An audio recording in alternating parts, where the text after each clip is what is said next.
Et nous espérons que finalement il faut revenir à cela. Nous sommes convaincus qu'il faut une très bonne école de la magistrature où on doit insister sur les cours de liberté fondamentales. C'est ça le cours principal qu'il faut donner aux magistrats pour qu'ils sachent qu'ils doivent faire partie et cultiver la civilisation de la liberté. Lorsqu'on voit le nombre de personnes qu'il y a à Makala, sur 10 personnes à Makala, 8 sont en détention provisoire ou préventive. Ce n'est pas normal. Et l'animalité dans laquelle ces gens sont. Il faut que nous fassions cet effort-là. Je sais qu'on va augmenter le nombre de magistrats. Merci beaucoup encore, monsieur le procureur général. Et je voudrais saluer que magistrat qui a été procès-là. Il a été également dans le procès Vongaye. C'était un procès, pour vous rappeler mon général, où une femme, une PMF militaire, avait été maltraitée par sa hiérarchie, par un colonel Foul, et il n'y a eu procès que par la perspicace des militaires supérieurs, n'est-ce pas, Laura Moutatalwa. Je suis donc de parler qui est cet homme qui est vivant et qui a produit ces documents ici qui nous réunit aujourd'hui. Je vais encore rappeler à l'opinion, monsieur l'auditeur général, comme ministère public, aujourd'hui là où vous êtes, vous étiez hier auditeur supérieur.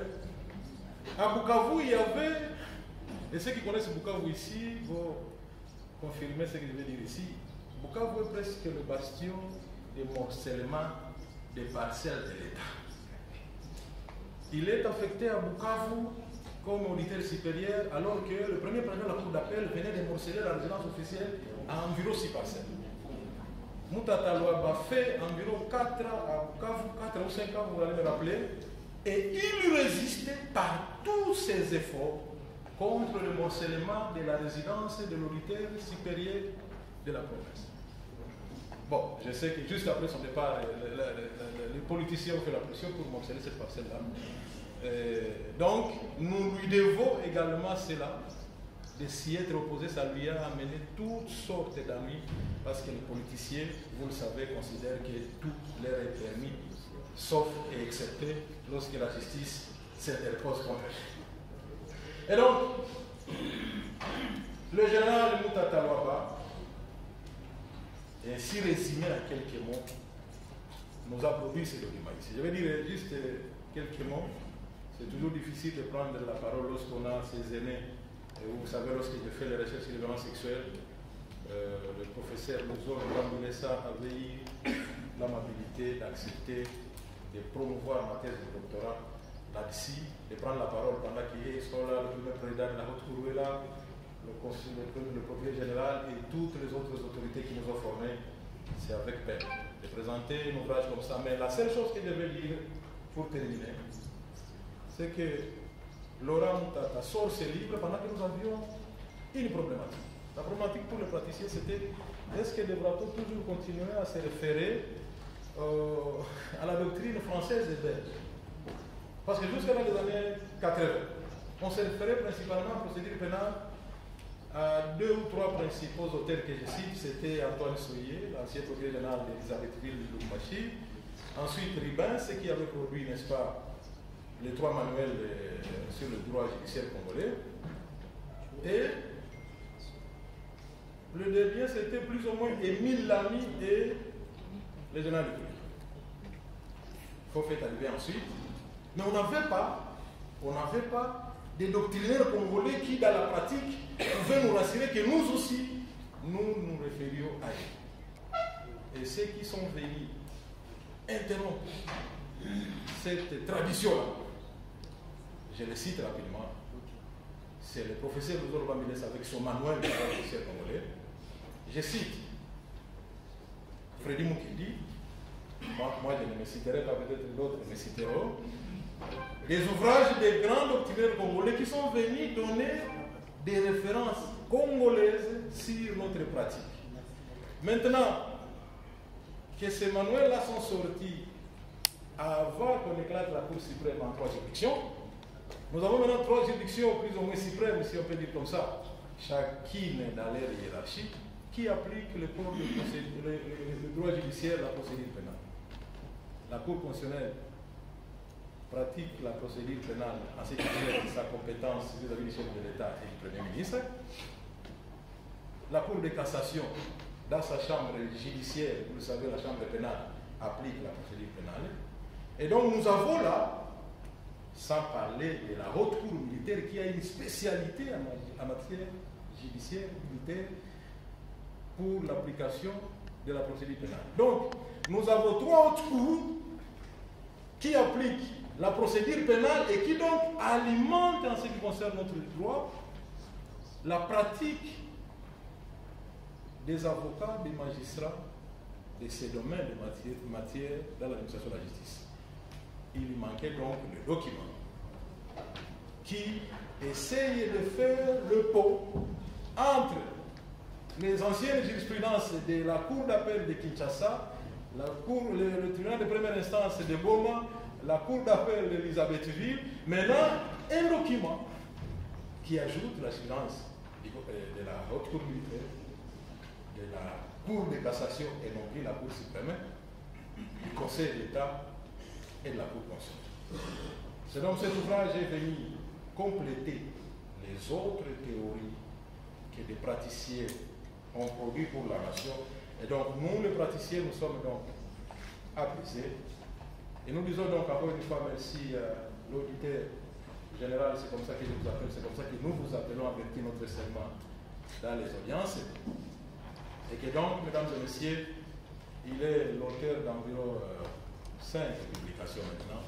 Je sais que toutes ces publications, encore une fois, c'est faux personne, aucune subvention.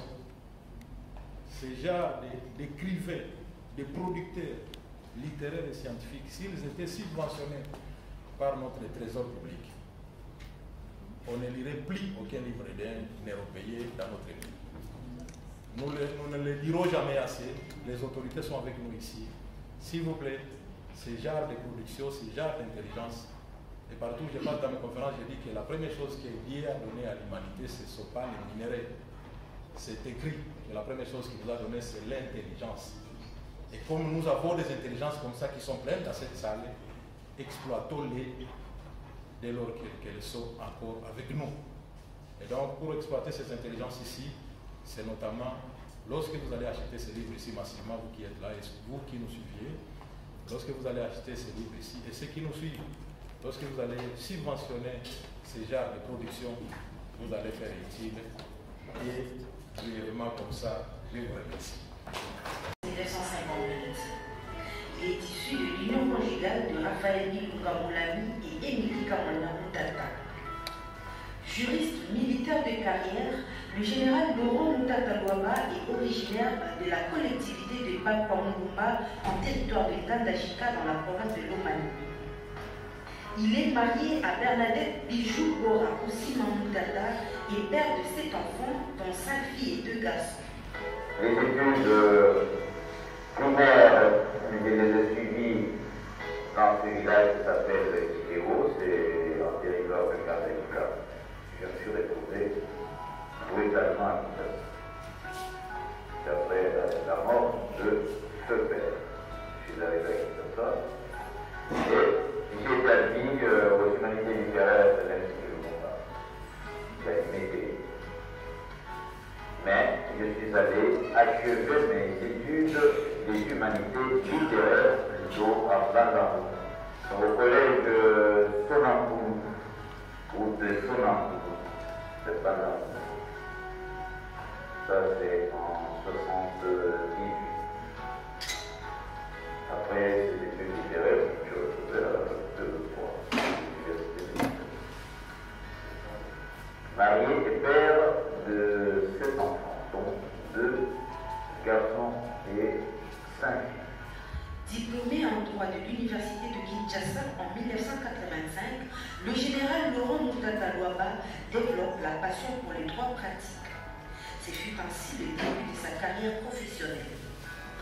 Je me rappelle que je commençais par les vieux répertoires et des tribunaux de grande instance de Bouété avec un greffier dont je ne connais même plus le nom d'ailleurs. Et c'est lui qui m'a apporté un peu le répertoire, j'ai essayé de griffonner quelque chose, d'en tirer quelque chose, et j'ai commencé. Voilà. Et je suis resté là pendant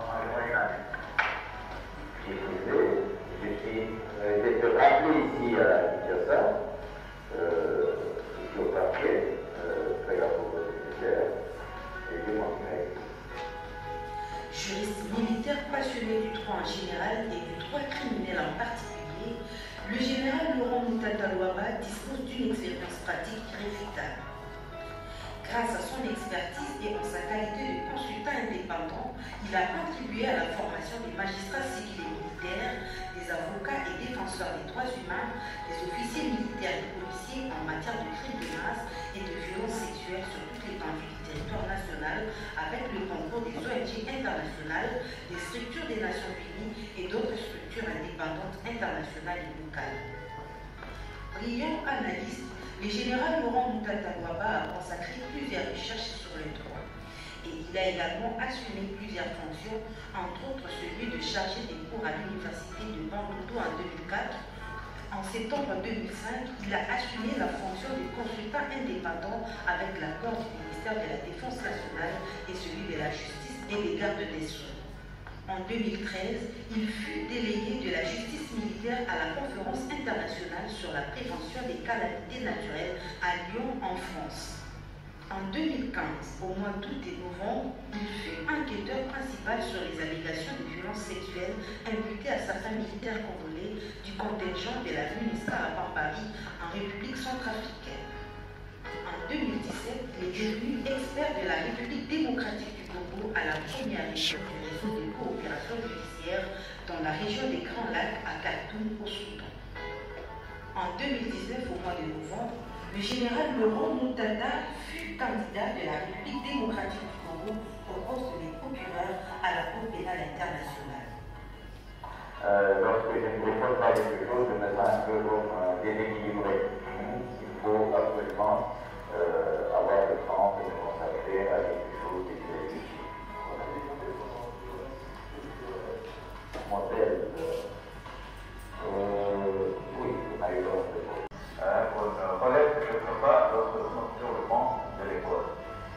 Il y a l'enquête préliminaire ordinaire, là où j'ai évoqué le problème de la garde à vue et du texte réglementaire qu'il faudra absolument rectifier, que j'ai évoqué tout à l'heure, et vous avez l'enquête de flagrance sur la flagrance, qui fait intervenir ce que j'appelle l'impérialisme judiciaire ponctuel, parce qu'il y a une sorte de restriction de droits fondamentaux de personnes poursuivies et une acquisition de droits énergiques dans le chef des autres pays, qui peuvent arrêter sans se référer établir des mandats d'amener sans se référer au ministère public et qui peuvent même opérer, effectuer des visites domiciliaires sans avoir la délégation du ministère public.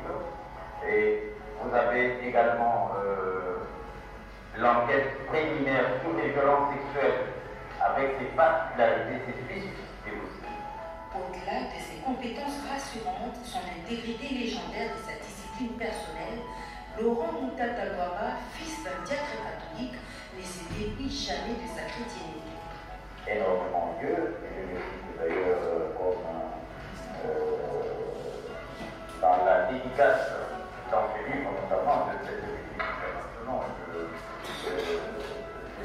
j'ai dédié à mes parents et je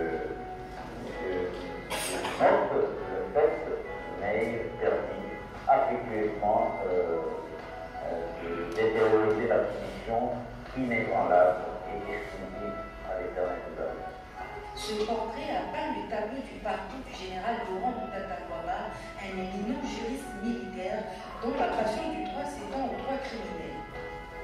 Son expertise apporte une modeste contribution à l'élargissement des connaissances pour les praticiens du droit.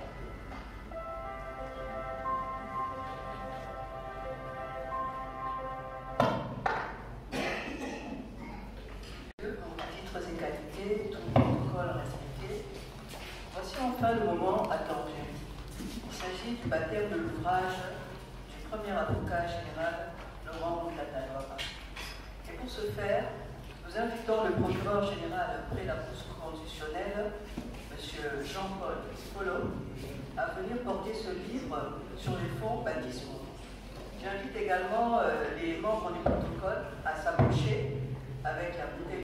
Alors que nous puissions porter sur le fonds baptismaux ouvrage, permettez-moi de faire un petit commentaire. Non, c'est ça que vous avez.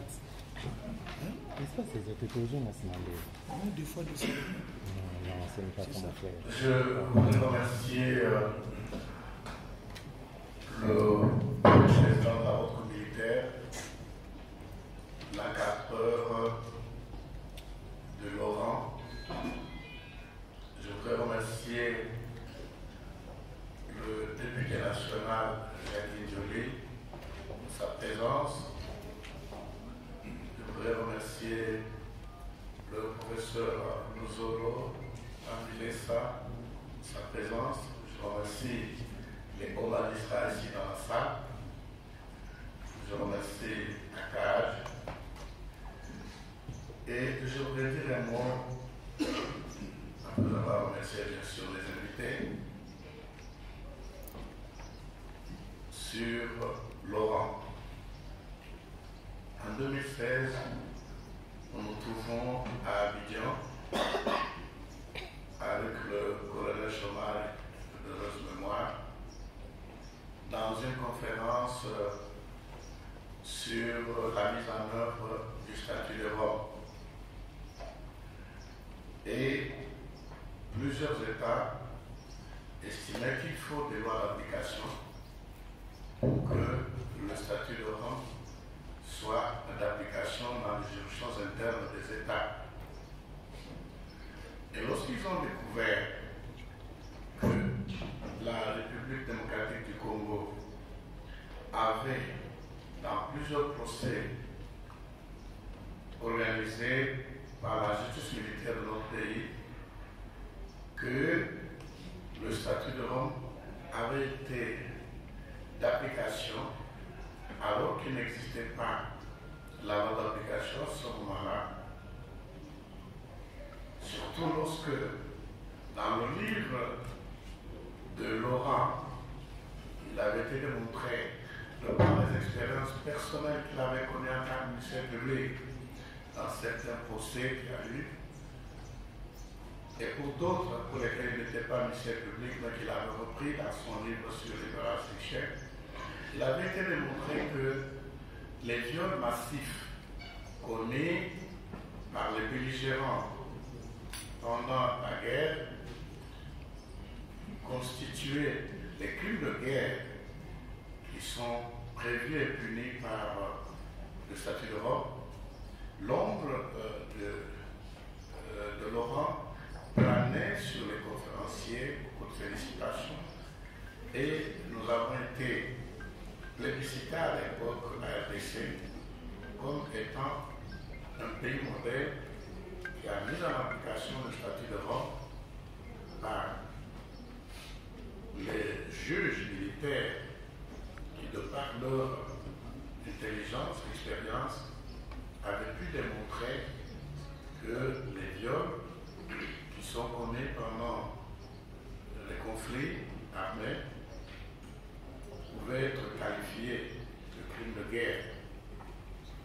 Donc déjà à l'époque, son ouvrage sur les violences sexuelles avait été beaucoup apprécié et l'unique exemplaire que nous avions, les gens ont même dû le photocopier parce qu'il n'était pas en mesure à ce moment-là, à l'époque à Abidjan, de disposer de cet ouvrage.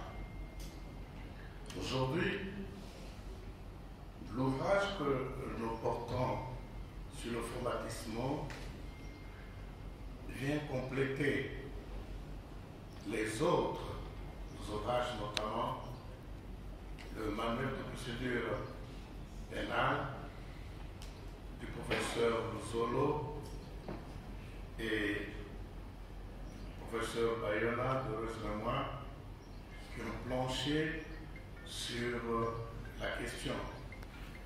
Ici, il faut souligner une jurisprudence abondante, récente, que le général Moutata Laurent a eu à utiliser pour une compréhension de règles de procédure pénale congolaise.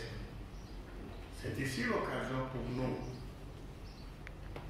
d'inciter les magistrats, dont la charge,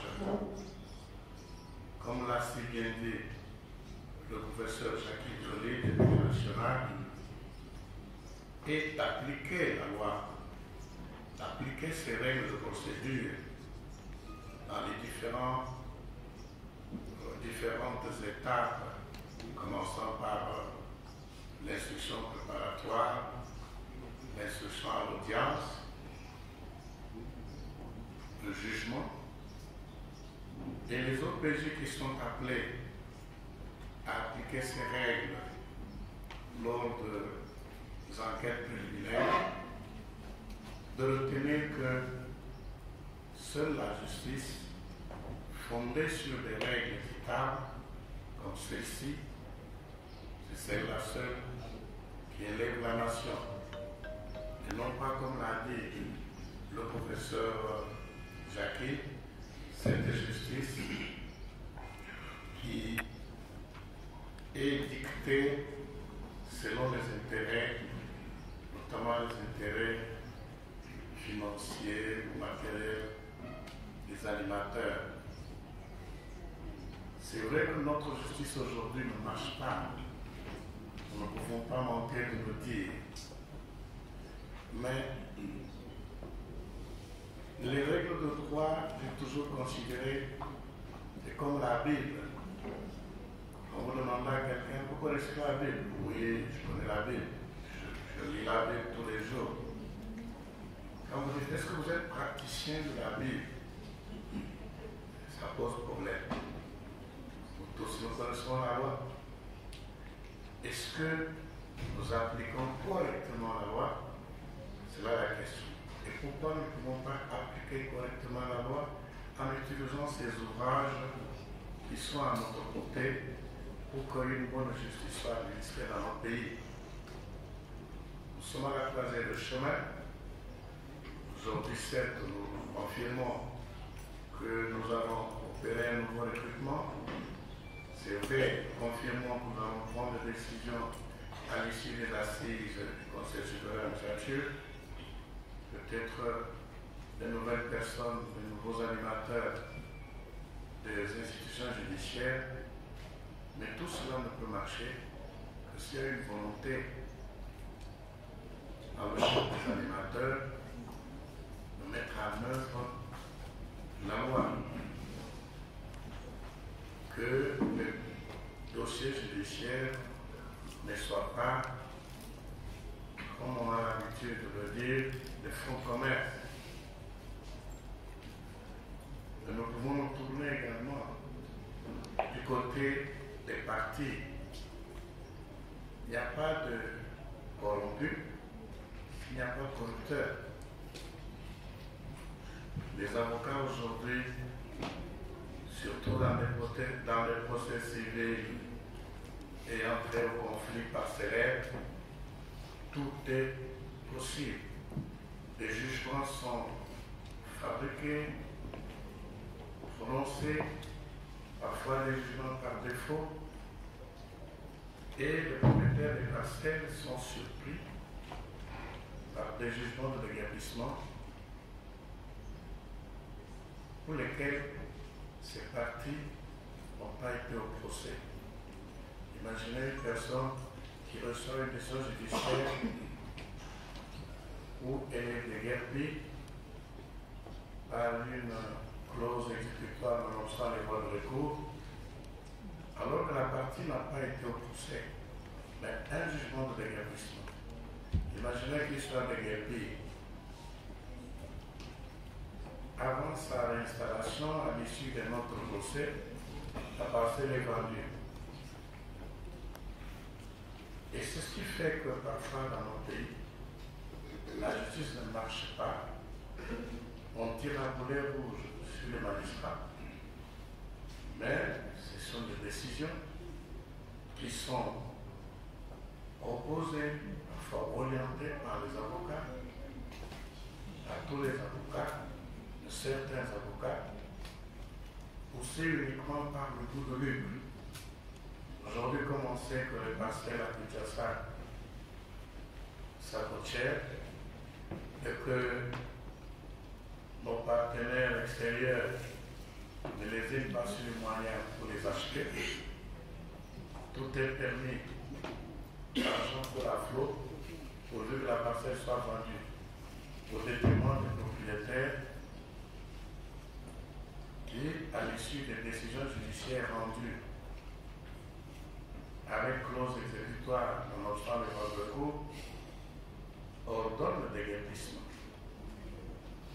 Il appartient à chacun de nous aujourd'hui de se remettre en question et de voir comment nous pouvons prendre un nouveau départ. Et nous croyons à cette justice qui élève la nation. Encore une fois, nous tenons à remercier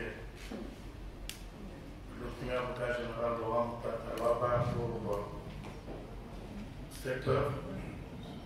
Et notre souhait, c'est que l'ouvrage soit lu et que cet ouvrage puisse servir dans ce nouveau départ pour une réalisation de la justice. Merci.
Nous avons déjà remercié le premier avocat général. Nous portons cet ouvrage sur le fonds baptismaux et nous souhaitons que cet ouvrage soit lu et que les règles qui y sont inscrites soient mises en application, que la jurisprudence qui est dedans puisse servir sur ce nouveau départ pour une réalisation de la justice. Nous invitons les uns et les autres à l'acheter et à l'acheter massivement pour que l'auteur en soit récompensé davantage et nous remercions.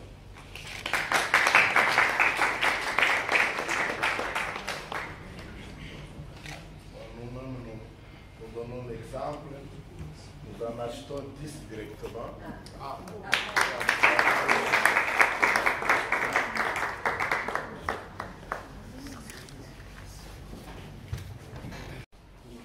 Monsieur le Premier Président de la Haute Cour militaire, mon général,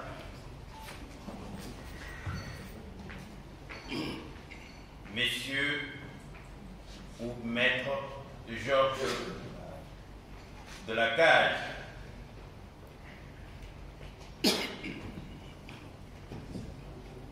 Monsieur le professeur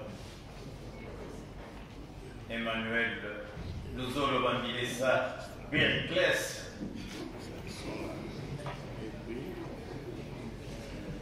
Messieurs le professeur Jacques Violi, il est parti, distingués invités, tout protocole réservé, je voudrais sincèrement remercier notre ami Georges pour avoir parrainé cette cérémonie. Je voudrais sincèrement remercier Monsieur le procureur général près la Cour constitutionnelle pour avoir accepté le vernissage de cet ouvrage. Je voudrais remercier tous les invités qui ont bien voulu répondre et marquer leur présence à cette cérémonie. Plusieurs orateurs et éminents orateurs sont passés devant cette tribune. Je n'ai vraiment grand-chose à raconter pour l'instant. Je voudrais simplement dire que cette œuvre constitue notre contribution à l'amélioration ou à la bonne administration de la justice et que c'est un outil conceptuel qui devra servir de livre de chevet pour les acteurs judiciaires, mais aussi pour la masse indifférenciée des justiciables. Une fois de plus, merci et je vous remercie.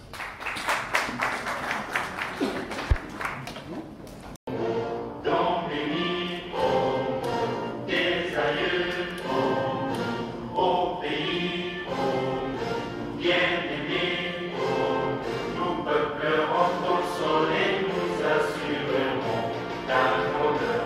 30 juin, au tout soleil, 30 juin du 30 juin, jour sacré soit notre loin, jour sacré de l'Immortel, serment de liberté, que nous lèverons à notre postérité pour toujours. Prenons le plus bel élan, dans la paix on me t'attend, avec la peur, nous bâtirons un pays plus beau qu'avant, dans la paix, citoyens.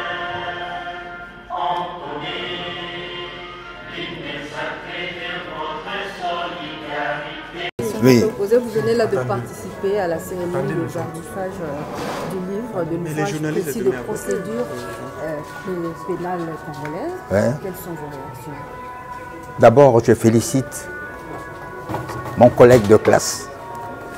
Le général Laurent, c'est mon collègue de classe. D'abord, j'ai commencé l'université, j'ai terminé l'université avec lui.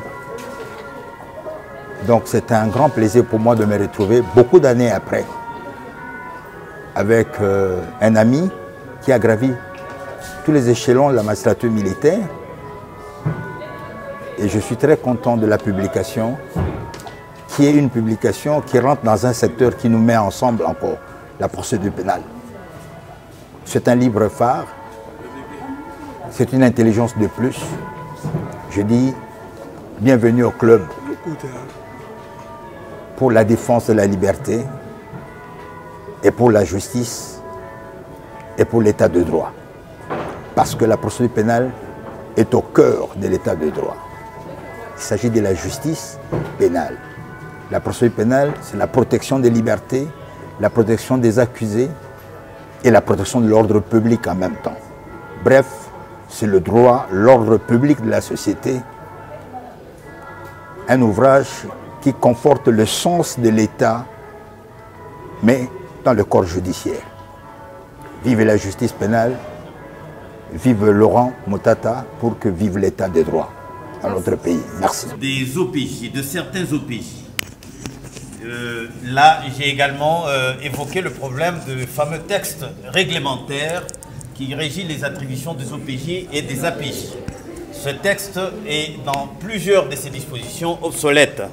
Et il va même à l'encontre d'ailleurs de la loi, parce qu'il maintient notamment la confiscation générale qui a été du reste supprimée par la loi au regard de ses multiples inconvénients depuis 1986. Sur l'enquête sur la flagrance, ou l'enquête sur l'infraction flagrante ou l'enquête de flagrance, cette enquête, ce qu'il faut retenir de cette enquête, c'est qu'il y a une restriction des droits fondamentaux des personnes interpellées, qui peuvent être, on peut garder même pendant un temps, retenir même une personne qui n'a pas commis l'infraction, qui a été attirée sur les lieux du crime par l'écho du drame, simplement. Mais puisque on doit examiner le cas de chacune de ces personnes trouvées sur les lieux, on peut garder ces gens sans qu'ils soient assistés par des avocats ou des défenseurs judiciaires. Et j'ai évoqué le cas de l'enquête sur les violences sexuelles, avec tout ce qu'elle a comme spécificité, notamment une procédure qui doit se dérouler en ayant 4 mois. Et l'enquête préliminaire, celle qui est dévolue aux OPJ, est de 1 mois.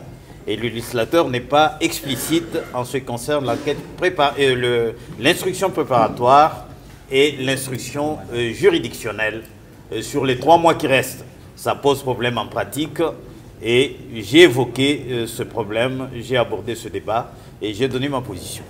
Vous avez également le parcours judiciaire spécifique de l'enfant en conflit avec la loi.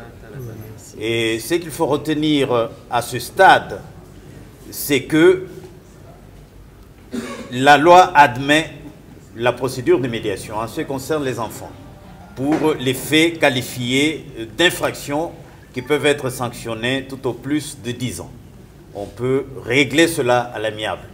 C'est ce qu'il faut retenir parce que ça peut scandaliser la personne profane lorsqu'elle voit l'enfant retrouver la rue. On croit que ça peut être une défaillance de la magistrature, mais alors que c'est la loi qui prévoit cela de cette manière-là. Ça, c'est la deuxième partie, ou la grande articulation qui intervient en deuxième lieu. Alors, en troisième lieu, j'ai évoqué la problématique de l'instruction préparatoire ou du parquet, avec aussi ces problèmes. Ces problèmes, j'ai vu l'exercice de l'action publique. Et j'ai évoqué cela, les problèmes qui peuvent se poser au niveau du magistrat du parquet, notamment les problèmes de formation suffisante. Ces problèmes sont réels dans la pratique et ça a une incidence négative sur le fonctionnement de la justice. Il y a également, en ce qui concerne le magistrat du parquet, la détention provisoire ou préventive. Il y a beaucoup d'abus de ce côté-là, où on voit généralement le magistrat ériger cela en moyen de pression pour soutirer quelques espèces sonnantes aux personnes du reste en position de faiblesse. Je suis passé à l'opportunité des poursuites et là j'évoque principalement la consécration négative de l'opportunité des poursuites et la consécration pointue de l'opportunité de poursuite. Et la consécration pointue, c'est quand le magistrat décide finalement de transmettre le dossier ou de saisir la juridiction du jugement. Et je suis passé, j'ai abordé plutôt la problématique de l'instruction à l'audience ou du procès. Et là également, il y a des problèmes qui surgissent à ce niveau-là. Notamment, je ne peux parler que de problèmes, la récusation du juge, la requête pour cause des suspicions ou des sûretés publiques et même la prise à partie. Je l'ai mise à ce niveau-là, même si elle intervient généralement à la fin de la procédure, parce que les magistrats du parquet peuvent être l'objet également des prises à partie. Voilà.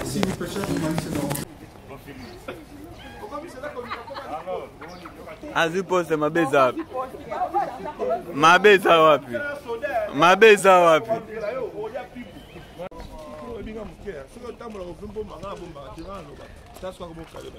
Comme il a dit, nous les Congolais, nous devons arriver la mauvaise conception que nous avons posée, tout ce que nous faisons ici, pour l'auteur de Voilà.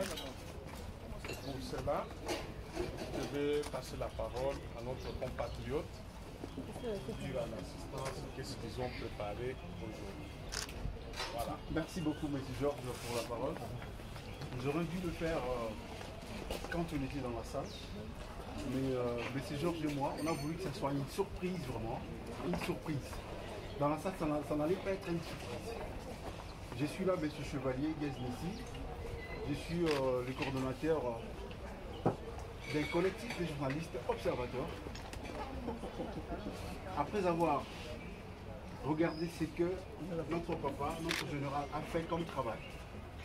C'est depuis 2005 qu'il a commencé son travail, je dirais, travail littéraire. C'était un fruit, c'était un hasard. Avec son premier ouvrage, Droit pénal militaire, c'était pas facile. Il s'est posé d'abord des questions lui-même. Comment moi, aujourd'hui, à l'époque il était major, comment je peux écrire quelque chose qui peut servir de guide aux magistrats pour condamner les militaires?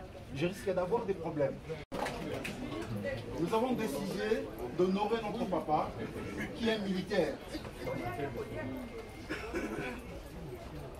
Et par un diplôme de mérite et d'excellence. Sous vos applaudissements.